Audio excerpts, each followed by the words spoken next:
В небольшой частной клинике на окраине Сиэтла работал доктор по имени Ричард Клейтон, или, как его называли коллеги, просто Рик. Он был известен своим тяжелым характером, резкостью и нетерпимостью к ошибкам. Хотя его профессионализм никто не ставил под сомнение, за глаза его часто называли деспотом. Особенно доставалось младшему персоналу.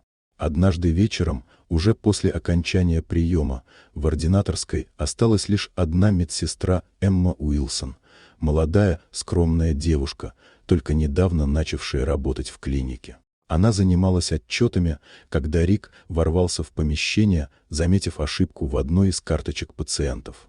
Не разобравшись до конца, он посчитал, что виновата Эмма. Вспышка гнева была мгновенной.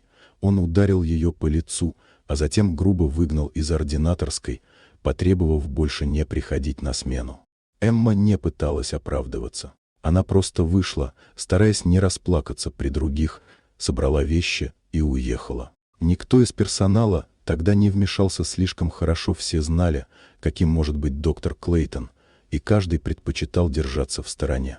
На следующее утро клиника открылась как обычно, но вскоре стало ясно, что день будет совсем не таким, как всегда. В приемной, рядом с администраторским столом, стояли трое людей в деловых костюмах. Один из них представился, это был представитель лицензирующего медицинского совета штата. С ними была и Эмма. Оказалось, что после инцидента она обратилась в полицию и предоставила видеозапись с камеры наблюдения, установленной в коридоре.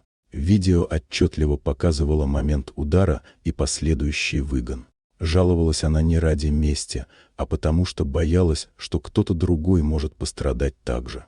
В тот же день Рика временно отстранили от должности до окончания расследования. Для многих это стало шоком. Впервые кто-то осмелился пойти против человека, которого все привыкли бояться. Врачей и сотрудников вызвали на допросы, начали проверку всей внутренней документации, включая жалобы, которые ранее игнорировались. Через несколько недель Клейтона официально уволили, а его лицензия была приостановлена на неопределенный срок. В клинике сменилось руководство, а Эмма по решению наблюдательного совета была восстановлена и переведена в отдел, где могла работать без давления и страха. С тех пор атмосфера в учреждении начала меняться. Люди стали чаще говорить о правах и границах, а не только о подчинении и иерархии. Дорогие друзья, если вам понравилось видео, поставьте лайк, а также подписывайтесь на канал, впереди еще много интересного.